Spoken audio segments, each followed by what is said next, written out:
Hello, welcome to the Ghost of Harrenhal. My name's Simon. And I'm McKelly. Thank you for joining us for episode 41 of our chapter-by-chapter book review of A Song of Ice and Fire by George Martin. Today, we're discussing chapter 40 of A Game of Thrones, Catelyn 7. As always, we'll chat about the chapter and try not to spoil any future plot points for you. And hopefully we'll provide you with some entertainment along the way. We'll summarise what's happened, discuss our thoughts on it, provide some useful background, compare it to the TV show, indulge in a little pedantry and cover some reader mail. Be sure to check out the show notes. They provide some additional information about the characters and other things of note in this chapter. How are you, sir? I'm doing alright. How about you? I'm doing okay. So again, for future listeners, we're in coronavirus lockdown. Yep. So McKelly and I, we haven't actually seen each other for 2 months now. At least, yeah. It's been since early March, I guess, right? Yeah. Yeah. Now we're mid-May. Yeah. So this is the one time in the week when we see each other. We have a little video chat. Hey, McKelly. Hi. So there's some notes here suggesting you've got something funny to tell me. Why don't you knock yourself out? So, you know how it goes when someone says to you, hey, you look like someone? It never goes well, right? Like, I don't know, maybe that's just me. But usually when someone says you look like someone, you're always like, oh man, did you just say that? Now I'm going to have to seek therapy for this.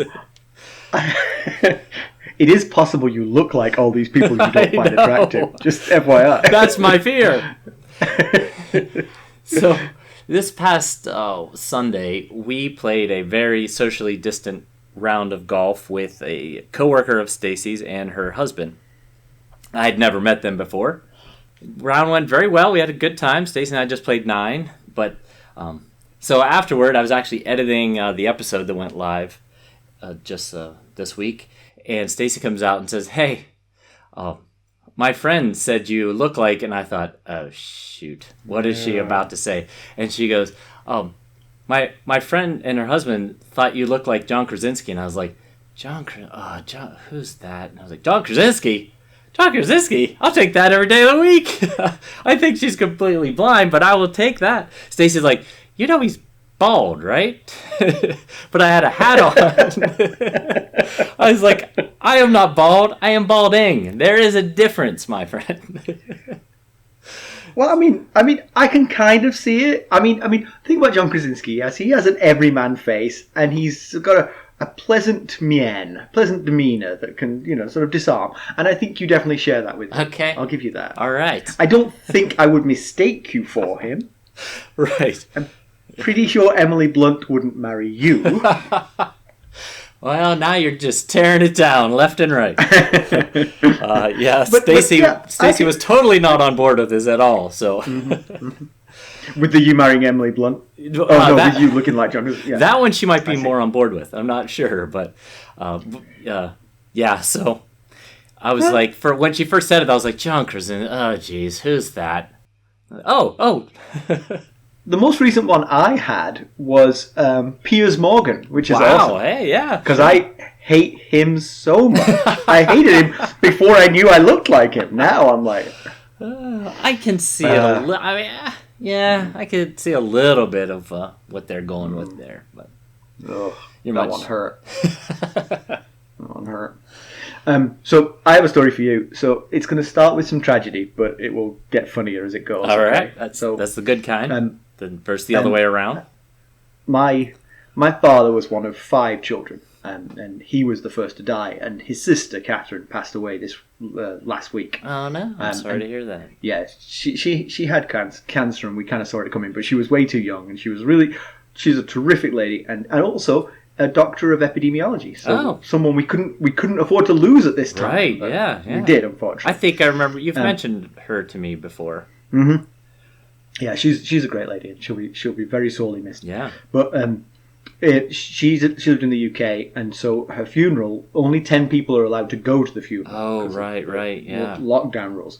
But my mother, who was her sister-in-law, yep, and my sister, who is her niece, they scored tickets. They scored 2 of the 10 tickets. Okay, with you. So they were my mother and sister live in Manchester, and the funeral was over in, I think it was in Rotherham in Yorkshire. Okay. So it's like 40 miles, something like that. My mother doesn't drive, so my sister went and got my mother, drove her over there. The funeral was Thursday. And both of them, both my mother and sister, had a feeling that they'd got the day wrong. Oh, no. But the whole drive over, neither of them said it to the other, that they thought they'd got the day wrong. No. Both of them thought it, but neither of them said it. And they arrived at the funeral parlour. It was the wrong day. Oh, no. They were a week early for it. But the amazing thing about it was, Catherine's sister, my other aunt, happened to be there sorting things out. So my mother and sister pull up, and my Aunt Moira says, "What the hell are you doing here?" And they're like, "Well, we're here for the funeral." She's like, "You're a week early." Oh, man. So, but my favourite part of it is just the thought of my mother and sister sitting in the car just going, "Well, I'm not going to mention it. I would sooner drive 80 miles out of my way." My sister bought this like really expensive bouquet of flowers and everything. Oh, no. It was like, oh. Could she put them in the fridge? Will they make it till next week? Oh, my goodness. I think she donated it to someone else. Alright. Let's get down to business. Quick recap of what Catelyn was up to last time we saw her. Alright. Last we saw her, Cat was with her sister Lysa in the Eyrie. Her reception had not been all she'd hoped for, and she distinctly lost control of the whole Tyrion situation. She discovered Lysa to be a few cards short of a deck, and little Robert Arryn to make up for his weak and sickly disposition with a slightly uncontrolled cruel streak. Later, she protected Tyrion from an early trip through the Moon Door at the behest of her nephew, and then watched in dismay as Tyrion managed to arrange a trial by combat with Bronn as his champion. Why don't we give them the summary? Okay. Sir Roderick Cassel informs Cat that the Lannisters are amassing forces and her brother Edmure is preparing the Riverlands in response. Cat snaps that she should have been woken earlier for this news. Cat thinks her sister Lysa is clueless to the fact that she's been played so thoroughly by Tyrion. She tells Sir Roderick that regardless of the outcome of this trial by combat, it's time they return to Winterfell. Factoring in her sister's mental instability, she hopes to catch Lysa in the right mood to talk her out of this trial. On her way to her sister's chambers, she meets her uncle Brynden Blackfish Tully. His frustration with Lysa has reached its breaking point, as she won't allow him to take any Vale troops to protect their family home of Riverrun. Cat talks Brynden into going to Winterfell with her to get the troops that he needs. Cat finds Lysa surrounded by suitors, vying for her attention in hopes of ruling the Vale with her. She tells Lysa that the dwarf only has value alive and questions what happens if Bronn were to prevail. She's cut off by a chorus of mansplaining about how that's not likely to happen. Cat has seen Bronn fight, and so is not as confident in Ser Vardis' victory. When the fight begins, it's clear the two combatants have very different strategies. Ser Vardis is covered from head to foot in heavy plate armour with huge oaken shield, compensating much. In contrast, Bronn wears light mail with no shield. The duel reminds her of one in her honour years ago between Bronn Stark and Peter Littlefinger Baelish. From the start, Bronn primarily evades Ser Vardis and his slower movements. Sir Roderick tells Cat that Bronn is wearing Ser Vardis down in the heavy plate armour. In the end, Bronn's strategy is successful and he emerges as the victor. Lysa has no choice but to set Tyrion free. She orders him and Bronn be taken to the Bloody Gate and released. In Cat's mind, putting them on the high road alone is another form of death sentence. That's solid logic right there. There is quite a lot of mansplaining in that. Now, you brought that word up in there, and I realised that is what goes on in that chapter quite a lot. Heavy mansplaining. Yeah. They all want to chime in to show how much they know and how little she knows. So we start with her receiving news of sort of wider geopolitical moves, that the Lannisters are gathering troops in the west. Yep. And looking east towards the Riverlands where her father lives. It makes perfect sense to me that this is the time for them to get out of there. Yes. The whole thing has gone completely out of hand the whole time they've been there. Yeah. And they should get out of there as quick as possible. In fact, I think I made this point to you while we were talking about this. I don't think they should even wait for the combat. I think they should just go. Just right. Because Tyrion has become Lysa's problem at this point. Let her deal with it, you know. Yeah, certainly it doesn't seem like anything has gone to plan. I'm not sure the cat had a plan. I still don't know what her plan actually is or was. But certainly everything that's happened since they left for the Inn at the Crossroads has not gone to any way that she expected it to go, including her confidence in Tyrion's guilt. That hasn't even gone the way she expected it would. Yeah. I think, I mean, we've talked about this quite a few times now, but I think maybe she thought that she could hold him in the Eyrie indefinitely and maybe extract some concessions out of the Lannisters for his free return or something like that. Yeah, maybe. It seems like even in this chapter she talks about what a mummer's farce this whole trial is and how Tyrion is her prisoner, but she never really says what she wants to do. You know, what would she do if she were Lysa? What is her plan? We've not really heard a whole lot about it. I guess that's one of the advantages of writing a book. You know, you only have to write the point of view of the actual outcome. You don't have to give everybody else's opinion on what actually would have happened. True. But I agree. I think it's very difficult to see a useful forward move. It's like, I play chess, as you know. I do. And I often get into situations... I'm not very good at chess. I think you're quite good, but... Well, that's kind of you to say, but I know my limitations. I am a very mediocre chess player. And I can get into a situation particularly against a player who's better than me, where I just can't think of what the next aggressive move would be. I can play holding moves to sort of like just wait to die. Right. But recognizing what I have to do to move forward. And I think that that's kind of the situation Kat's found herself in here, that there is no good next continuation for her. I think that's exactly right. There is no good next move for her. There really isn't. Yeah. Other than marching Tyrion back to the Riverlands, saying, I'm sorry. That's the only thing that saves anything at this point. Yeah, because I mean, I still think she should have taken him north, but if she took him north, she'd be in the same situation. I mean, you're holding him captive. Yep. You're never going to find more evidence against him than you already have. Right. What evidence you have against him is interesting, but it's not convincing.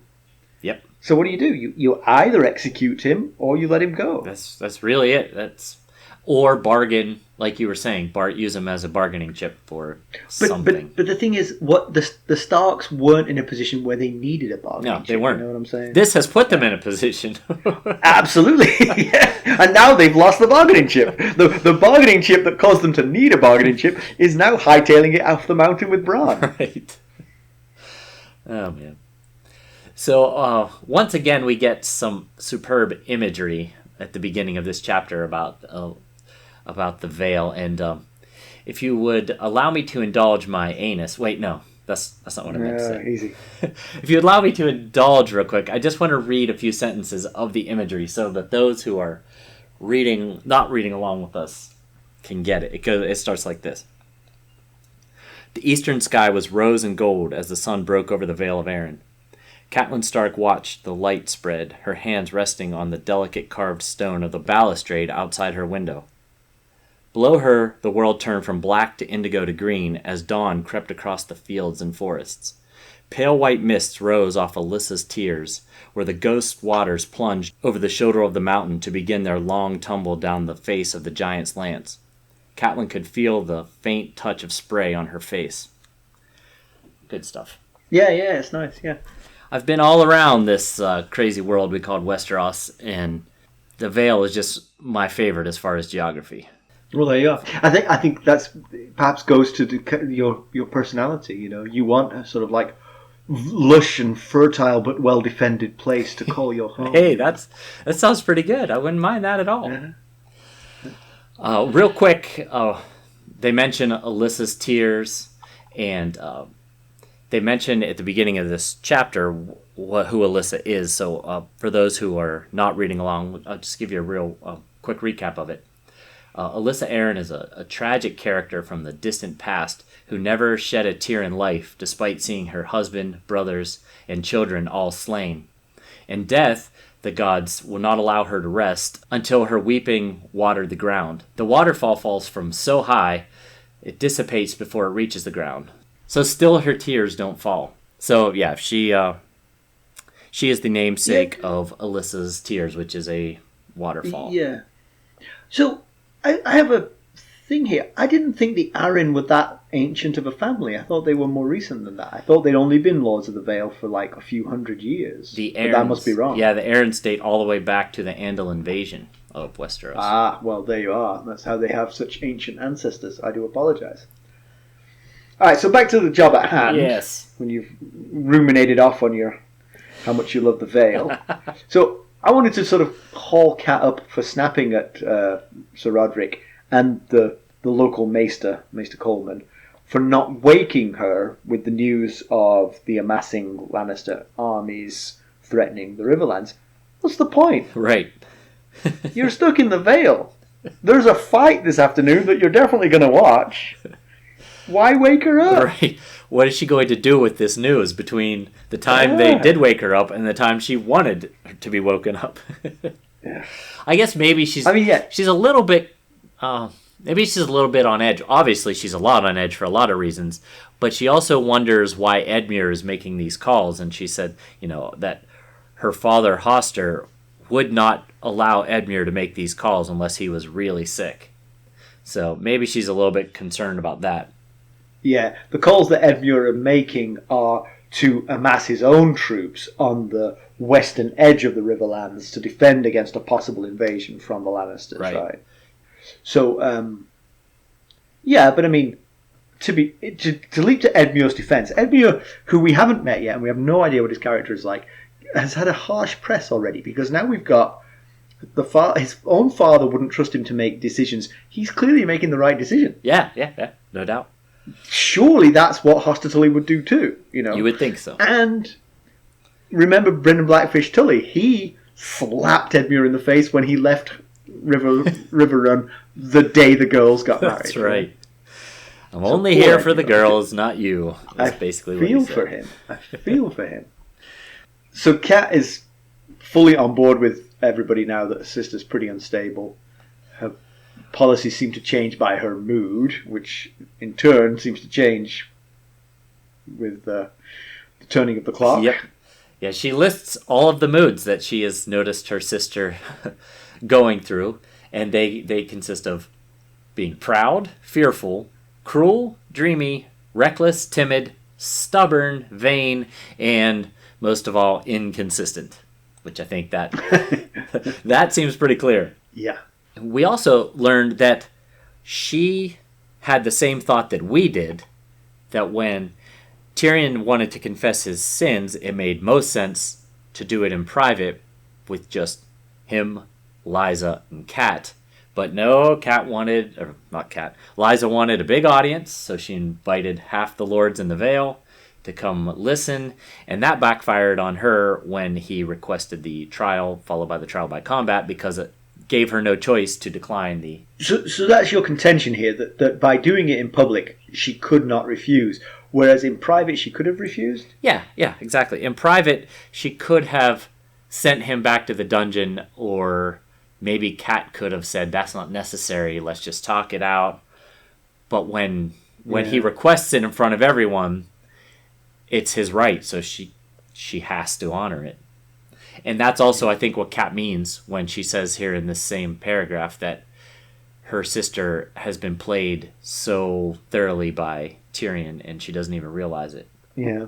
So she, on her way to Lysa, she bumps into her uncle Brynden, who has just announced that he's quit his job as defender of the... He's the Knight of the Gate. Gates of the Moon. Knight of the Gate, that's right, thank you.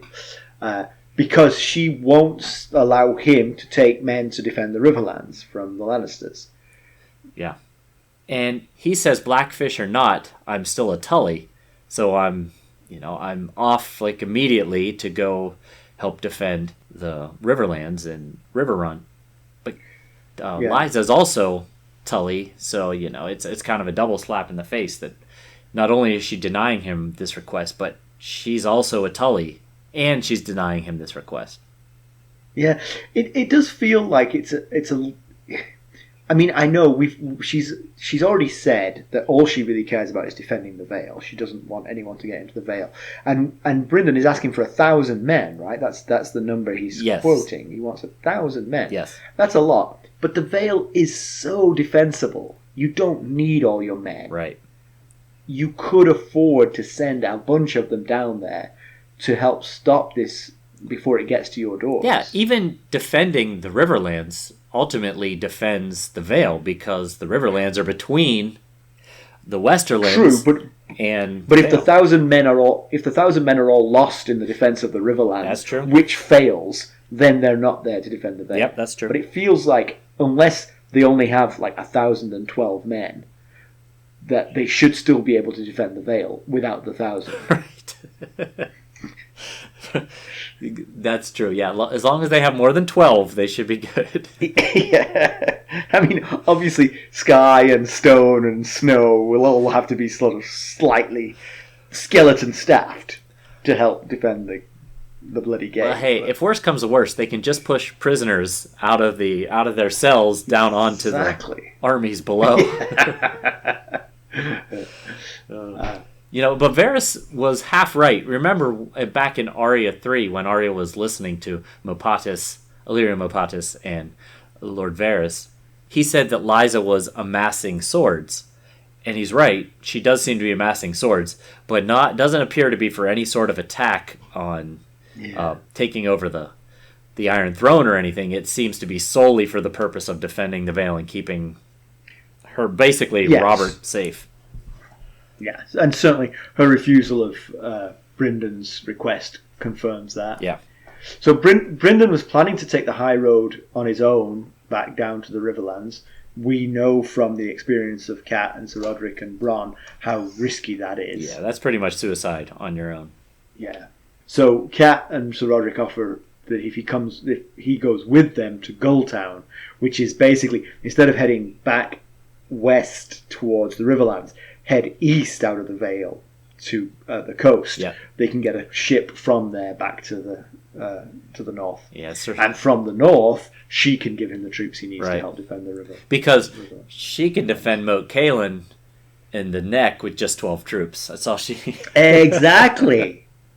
That's the thing. Both of these regions have like perfectly defensible choke points. We've already discussed this at length. And of course, Ser Roderick is thrilled about the idea of taking a ship back to Winterfell.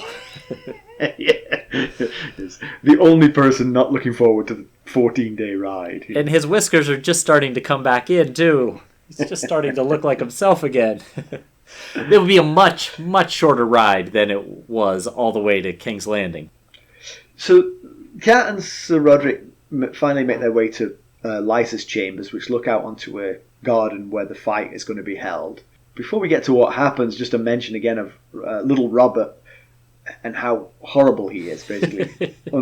Unfettered rottenness. He's crying out for the bloodshed and Tyrion's moon door dispatch, and he's whooping in delight. There's a puppet show going on in front of him, and when that gets bloody and horrible, he gets all more excited and happy. So, yeah, he's a stern talking to. He's waiting impatiently for this fight to start so that he can throw Tyrion out the moon door and watch him fly. He's single-mindedly obsessed with this idea of watching Tyrion fly out the moon door.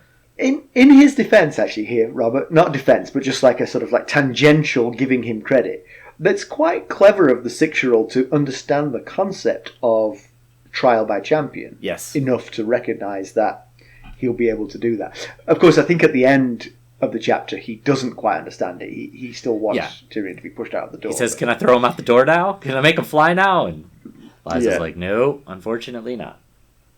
Yeah. So the scene of the fight is this pleasant garden with statues and flowers. A picnic's been laid out. It's a nice festive atmosphere. And the mansplaining lords are all vying for Lysa's ear and her attention. Yeah.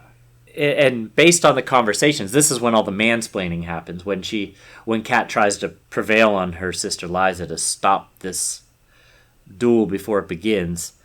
And then she just gets one lord after another explaining to her why there's no fear of Bronn winning this battle. But of course, they haven't seen him fight.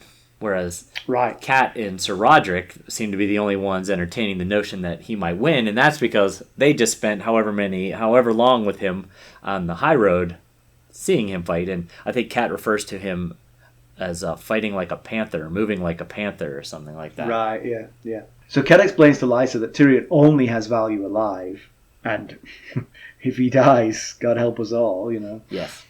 The lords explain to her that sellswords are all cowards at heart, and Ser Vardis will surely win. Yes, that's part of the mansplaining that goes on there. Yeah.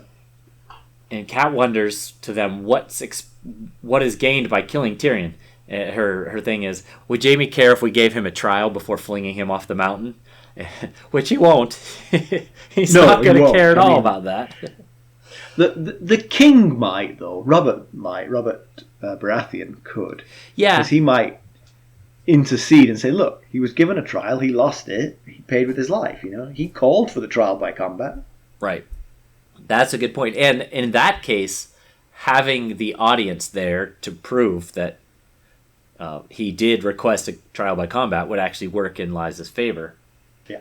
But still, it's still a no-win situation. I mean, if Bronn loses, Tyrion dies, immediate war, and Ned and the girls are trapped in King's Landing. Exactly. That's surrounded by enemies. Yeah. And if Bronn wins, which we know he's about to, then Tyrion's free. Yep. And cleared of the charges. Yep. Which might have been true for all we know. And like you said earlier, the chip that they had has now left the Vale. Yeah, exactly. So, coming back to what Tyrion's accused of, I mean, Cat arrested him because of she feels that he had tried to assassinate Brynden Stark in his bed. Now they've arrived in the Vale, a new charge has been levelled against him, which is of the murder of Jon Arryn. So Cat and Sir Roderick discuss the likelihood of that, and neither of them is very convinced. No. Cat recalls that the famous note hidden in the box, written in cipher that she burned immediately, accused Cersei Lannister, not Tyrion Lannister. Yeah. It certainly would have worked out better had she just not even read it. She has a history of that. When Peter Baelish sent her that letter after Brandon's death, she didn't bother to read it. She just burned it in the fire. So, there's precedent. Point. She could have just taken it and burned it. She should have thought to herself, this is so sensitive, even I shouldn't read it. But it also made me think that, man, she might possibly be just like sick to herself. You checking out your biceps there? I've got poison ivy. What was the one thing I said when you were doing all that yard work? Don't get poison ivy. I got it in my right nostril. It's unbelievable. It's absolutely... I found a poison ivy bush in my yard. Poison ivy is like a trailing vine, yes, which sort of grows on the floor. I found 8 foot high, 2 foot deep, and 10 foot long poison ivy in my yard. Wow. It was like... That's like intentionally harvesting poison ivy. So I was cutting it down. It was falling on my head. It was going down my neck. Oh my I had a plumber's butt, so I got my butt crack. That's unfortunate. All of that, especially down the butt crack. Very unfortunate. Yeah. But so what I was saying was, she must be possibly sick to herself that she's the one that convinced Ned, that talked Ned into, kind of coerced him into coming up with his own realization that he needed to go to King's Landing to figure out who killed Jon Arryn. I mean, that was all her masterminding him coming to this conclusion. And now it comes from the letter from a lady who clearly is just like Grand Maester Pycelle said way back when, that she sees enemies in shadows. Yeah.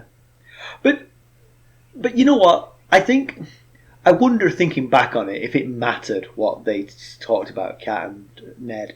Because, look at Ned's back as Hand of the King, right? Yeah. Last we saw, Robert threw the pin back at him and said, pin that back on yourself. Someone needs to rule the realm for me. Yeah, I'm off to hunt. Yeah. So I wonder if that would have been the outcome in Winterfell if they'd had a united front and said, let's not do this. I'll miss you too much. You stay here. Right. Yeah, that's very I possible. wonder if they would have ended up just going anyway, just because it's impossible to refuse the king. Yeah. When we were discussing that way back in, I think that was like the second Catelyn chapter, we hadn't seen yet the king say, I command you to be my hand of the king. So at the time, we were discussing it like he had a choice. But it's very possible that he could have said, no, I'm sorry, Robert, I can't go. And Robert could have said, well, I'm overruling you. You are. Yeah, I think Cat might have said it at the time.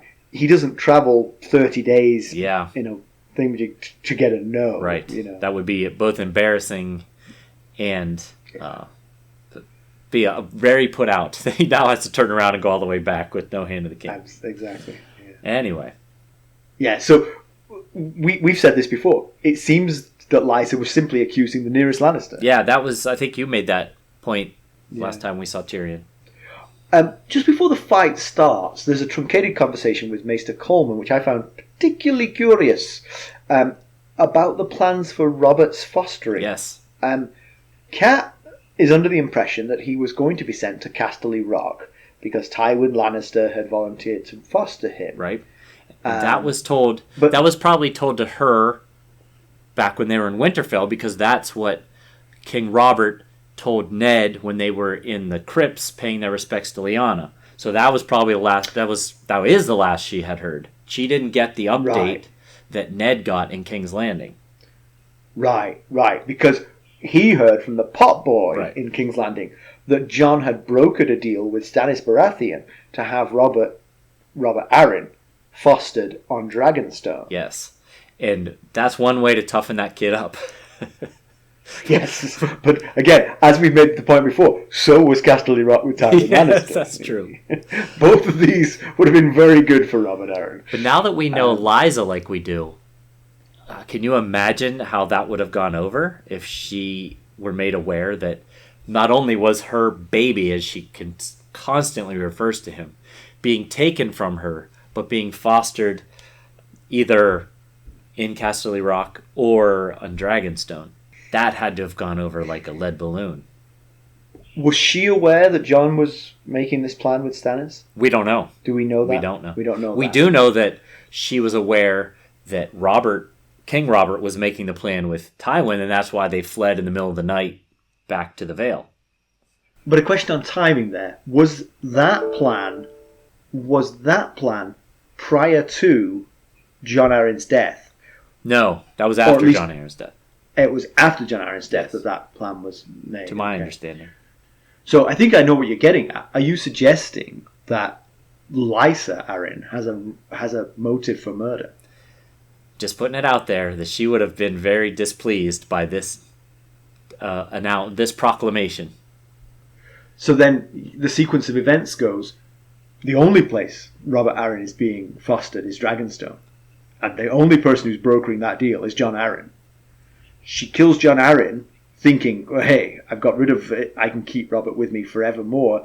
The king says, oh, I've got a great idea. My namesake can go to Casterly Rock with Tywin Lannister. So she flees, not because she's afraid of the murderer of Jon Arryn, who doesn't exist or is in fact her, but because she doesn't want to lose Robert. The whole point was she was trying to keep Robert. And now there's nothing to keep her in King's Landing because she's no longer married to the Hand of the King. That is a very solid theory. Okay, so I see what you're saying. Give that some credence, but I went the opposite way. I think that this gives the Lannisters a motive. Sure. I think I know where you're going with this. Do tell. Because, so, now, with a slightly different timeline, because we don't know exactly the timeline here. Yeah. Slightly different timeline. While Jon is brokering the deal to get Robert fostered in Dragonstone, Robert Baratheon is brokering a different deal to get Robert Arryn fostered in Casterly Rock. Okay? Yes, following you. This then becomes a motive for the Lannisters to murder Jon Arryn. Because Jon Arryn is trying to prevent something that they want. They want Robert Arryn to be fostered in Casterly Rock. They get wind of the fact that he is trying to have him fostered in Dragonstone. To stop that, they kill Jon Arryn. Sure. Now, nothing to stop their plan of having Robert Arryn transported to Casterly Rock. Why is that advantageous to them? Because now they've got a lock on him, and there's no way that the Vale counters the Lannisters while the Vale's heir and only son is in Casterly Rock. Yeah, interesting.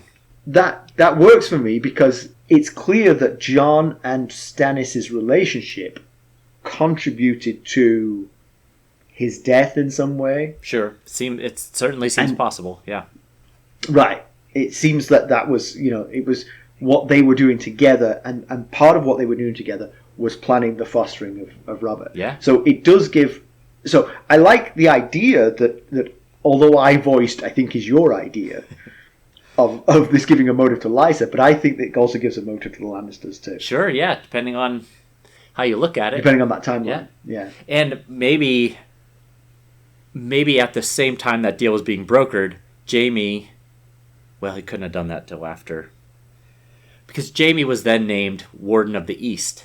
So maybe the Lannisters have been trying to get a foothold in the East. When Jon Arryn died, maybe he started campaigning for him being Warden of the East, or Tywin started putting pressure on Robert for him being Warden of the East.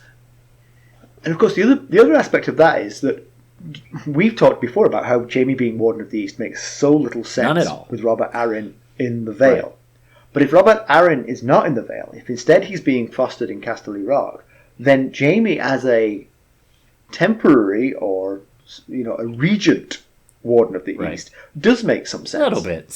Still probably a slap in the face to the Lords of the Vale, who we are discovering are possibly a bunch of bumbling idiots in the first place. So Robert might be right in not naming someone else in the Vale as Warden of the East. Yeah.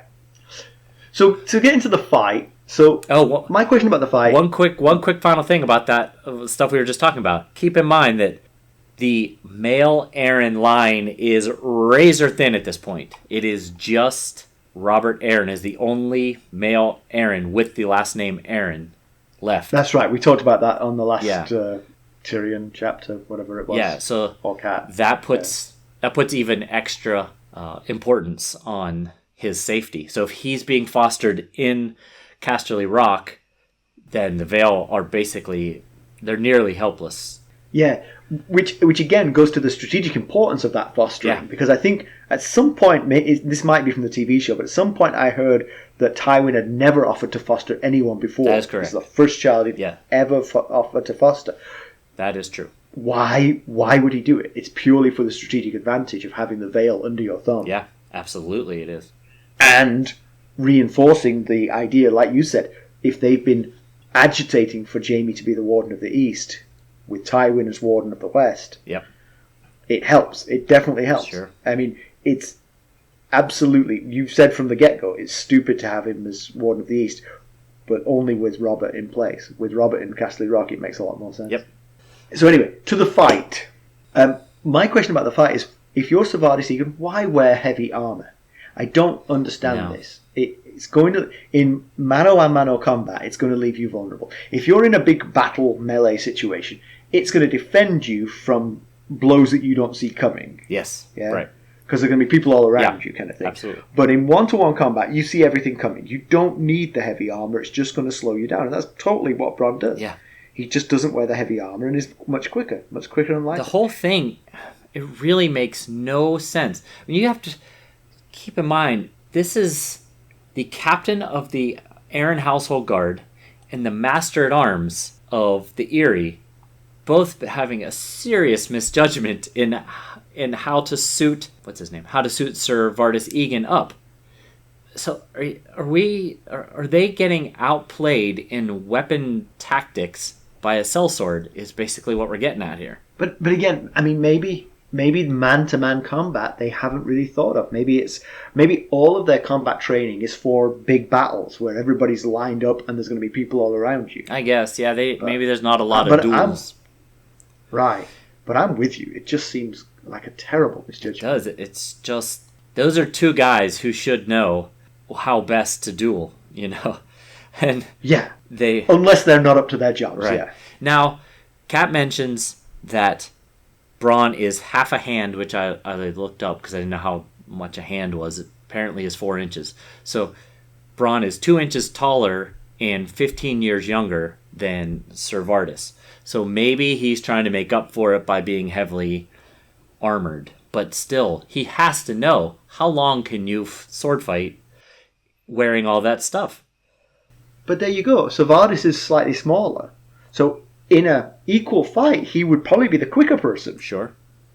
Yeah, I could see that. So all he's done is now he's smaller and heavier. It's smaller and slower. Not exactly smaller, the combo heavier, slower, and older. Yeah. You know? The trifecta you don't want in a fight. So yeah, you mentioned that the duel reminds Kat of the fight between her betrothed Brynden Stark and Littlefinger. Yeah, there's not a whole lot to learn from that. I mean, we get the description. We've heard about it in the past that there was this duel. The one thing that struck me was that she never saw him again. Right. That was the very last time. She never saw him recuperating or anything. Yeah. She never laid eyes again on Littlefinger until she saw him in King's Landing. Yeah, right. Now, she wanted to. Her father wouldn't let her. So, it wasn't for lack of trying. But basically, we learned just a very small few things of that. We also learned that he left on bad terms because Hoster had him sent back to the Fingers. As soon as he was well enough to travel, he was shipped back to where he's from, the Fingers, which is a little group of peninsulas, I guess they'd be. And we learned that Lysa was the only one allowed to help him recover. Edmure wanted to come visit him, but Edmure was Brandon's squire for the battle, and Peter wouldn't forgive him for doing that, so he refused to allow him to come see him, and we know Kat was never allowed to go see him. So the other thing we learned was that Brandon apparently showed up to the duel wearing a lot of armor, saw that Peter was not wearing a lot of armor, and took off some of his armor. So there is precedent for realizing, I'm wearing too much armor for this duel. Let me take some of this off. Apparently, I'll go out on a limb here and say that Brynden Stark was going to win that battle. Armor or no he could have been stark naked. Literally, stark exactly. naked. It's good. Well done. Yeah, I see what you did there. So Bronn's fighting tactics bring scorn and ridicule from the Lords of the Vale, but Sir Roderick from the get-go sees it for what it is, and I think Kat does too, but we hear it from Sir Roderick that he's letting the heavily armoured man tire himself out. It reminded me, and actually made me go and watch the video of the Rumble in the Jungle, the Muhammad Ali, where he rope-a-dopes and lets George Foreman punch himself to a standstill. I saw that in the notes, and I thought, that's a good analogy there. Yeah. But this goes back again to, clearly Sir Roderick quickly gets what's happening. He's also a master at arms of a... He's a better one. It's like... but again, like you said, he does have the advantage of having just witnessed Bronn fight. So he knows what Bronn's capable of. Yeah. They all think he's just a sellsword. He's a nothing. They don't realise that they've actually got someone potent in there. I guess so. Yeah, I guess that really must be it. Because you'd think Sir Roderick might have mentioned at some point, hey, this he's no joke. Don't take him lightly. Yeah. I saw him fight. Yeah. So. He did tell them that, so they put extra armor on. I know how we'll fix it. One of the things I liked about the description of the fight is that Tyrion is just watching it without blinking. Right, yeah. Just like, as you would. Your life's on the balance, I know when I watch a Steelers game, sometimes my heart is in my throat. Every single pass and every single play feels like life or death. In this instance, it really is life or death. And your life is only metaphorically on the line. His is literally on the line. So ultimately, Bronn's tactics are successful. And what ends up happening is he ends up toppling the statue of Alyssa Arryn, who we referenced is the Tears of Alyssa, or the namesake of Alyssa Arryn, and there's a statue of her here in this garden.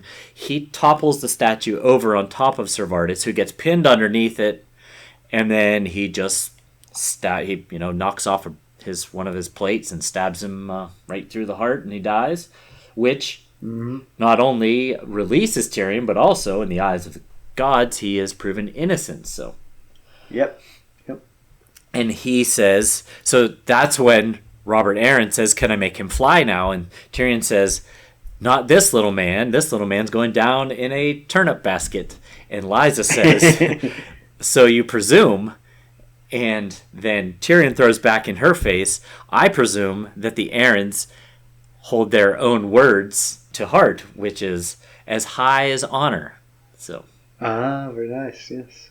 So Lysa issues the command that Tyrion and Bronn be escorted to the Bloody Gate. Cat is thinking, she thinks they're going to die on the road. And so if Tyrion dies on the road, then we're back to square one. Right. Tyrion died because of Cat, and so let loose the dogs of war. Yes, true. Yeah, that is definitely feels like a death sentence, being sent out onto the high road alone. Yeah. Yeah, I mean, like, there were like 8 or 9 of them on the way up, and only 4 made it. So, 2 on their own doesn't sound good. No. But one of them is Bronn, who's proven himself to be handy. Okay, so to background. Edmure Tully, Catelyn's brother, heir to Riverrun, is adding troops to the at the pass below the Golden Tooth. The Golden Tooth is a town on the border between the West and the Riverlands. It's actually in the West, so it belongs to the Lannisters. It's a Lannister defensive stronghold. He sent Lords Clement Piper, Lord of Pink Maiden. The Piper's sigil is a naked lady dancing on a blue background, and Pipers tend to have red hair. And Lord Vance. There are 2 Vance houses in the Riverlands, the Vances of Atranta and the Vances of Wayfarer's Rest. In this case, it's the latter. They have a cool sigil. I like the sigil a lot. It's a quartered silver and black. On the silver quarters, there are black dragons, and on the black quarters, there are golden eyes in a golden circle. Oh, that's pretty cool. It's 2 cool sigils. It is a cool sigil. Yeah. Yeah, they're both good. I mean, the naked lady dancing on the blue background has caused some problems for them. Oh, okay. some slander has been sent their way. All right, yeah. They're very risque house. Yeah, is that your mama? That kind of thing. And fights have ensued. Well, I'm not going to do a eulogy for Ser Vardis Egen, mostly because I don't have enough information on him to do so. But being that he perished in this battle, I did figure I would talk a little bit about House Egen. And much like Ser Vardis, House Egen itself is loyal to the end to their liege lords. House Egen has served House Arryn since the coming of the Andals, which was somewhere between 2,000 to 6,000 years ago, so it seems like it's been enough time to have proven their loyalty. In fact, there's got to be some disloyalty peppered in that length of time. Come on. Forever. It's got to be some bad seeds, some selfish Egens through the years.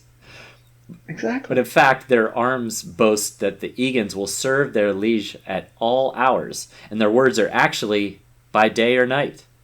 And during Lysa's brief time at the helm, I'm sure that boast has been put to test.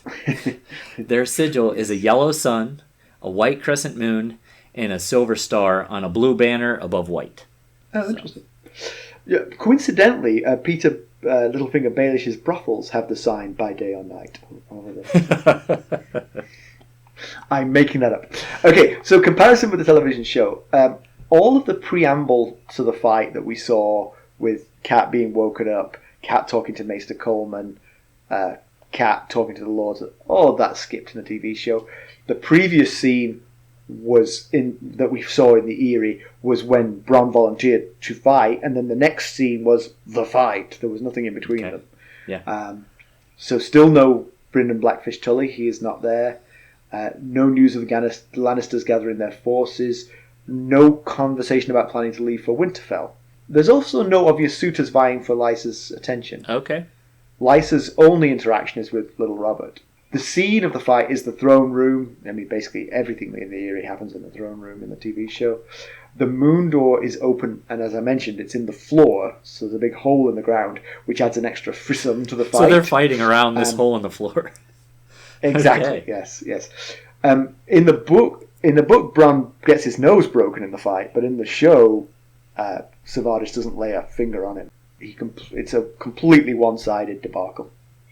He has a couple of near scrapes, but he's always going to win that fight. Bronn does get a nice one-liner in after throwing the dead Ser Vardis down out of the moon door.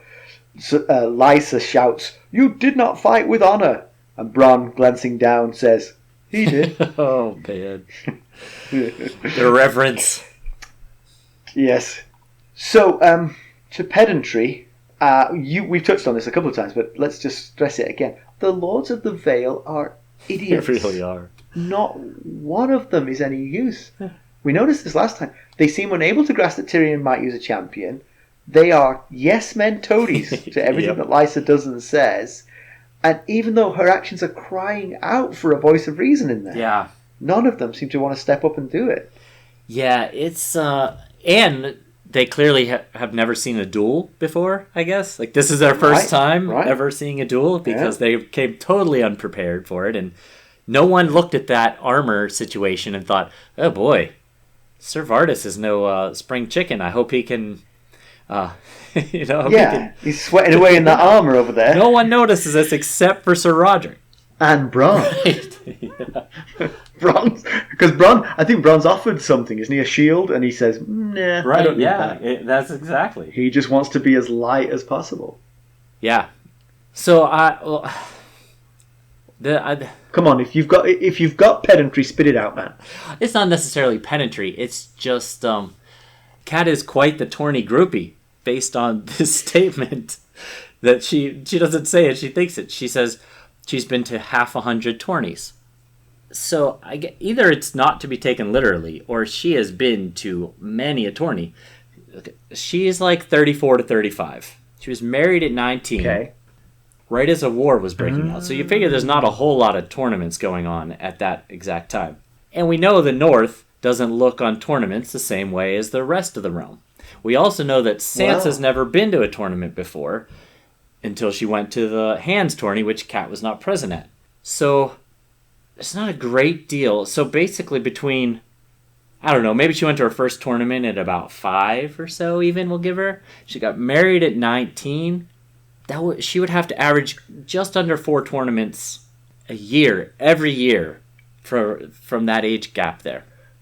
This is rock solid. This is excellent pedantry. Well done. This is why Pedantry Corner exists, for this kind of utterly useless but entirely correct minutiae.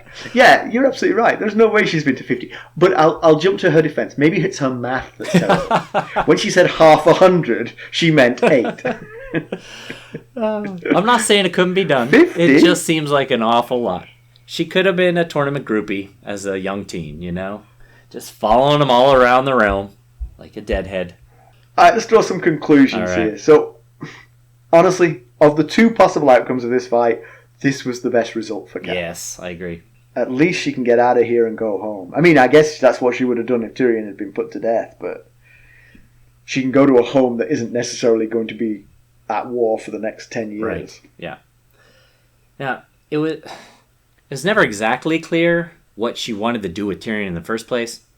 I'm wondering how much doubt created indecision here, because she started off fully convinced that he tried to kill Bran. And I think right now she has a whole lot of doubt about whether or not he was actually the person that paid the guy to try and kill Bran.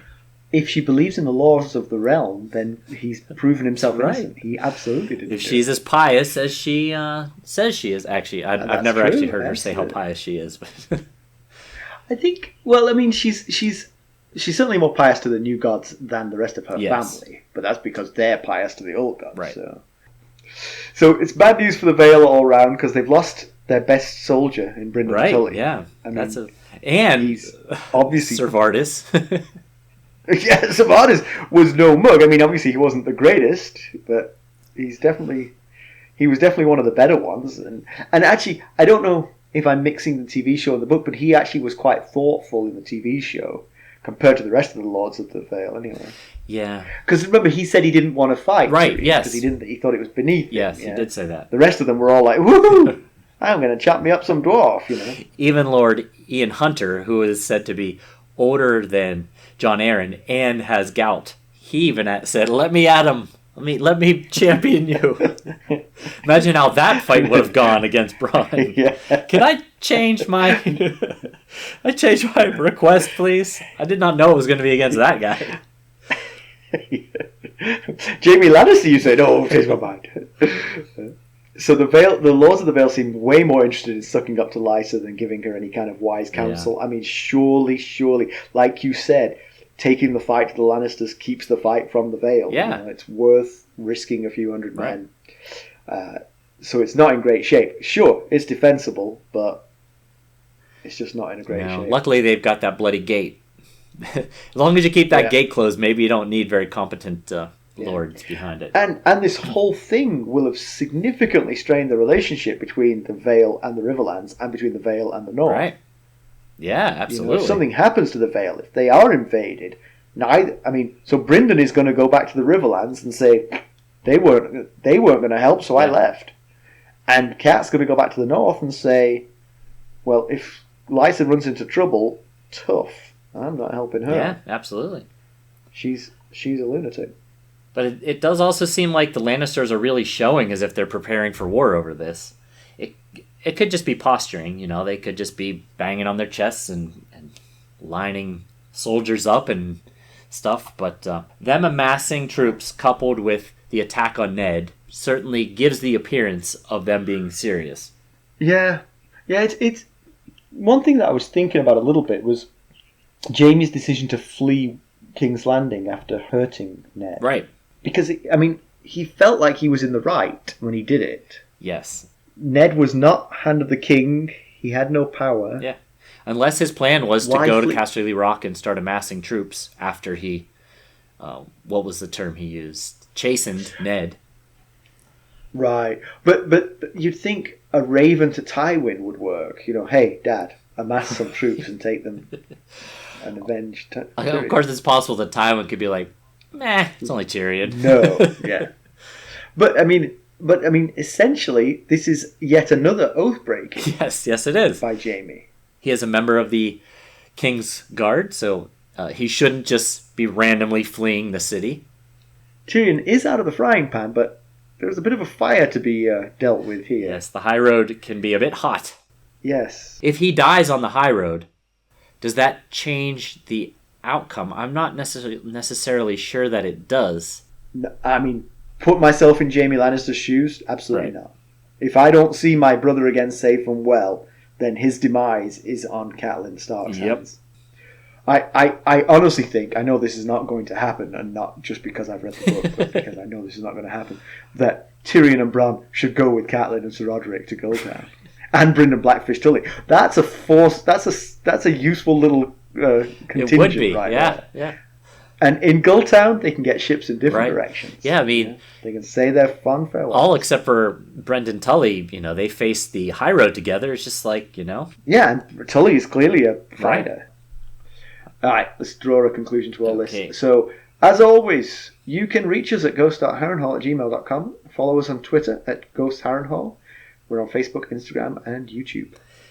If you like what we're doing, please consider leaving us a review on iTunes, Apple Podcasts, Podchaser.com, anywhere that you can leave a review for podcasts. It would be a great way to really help us out, and we'd very much appreciate it. Okay, thank you for listening. Thanks. Bye. Bye.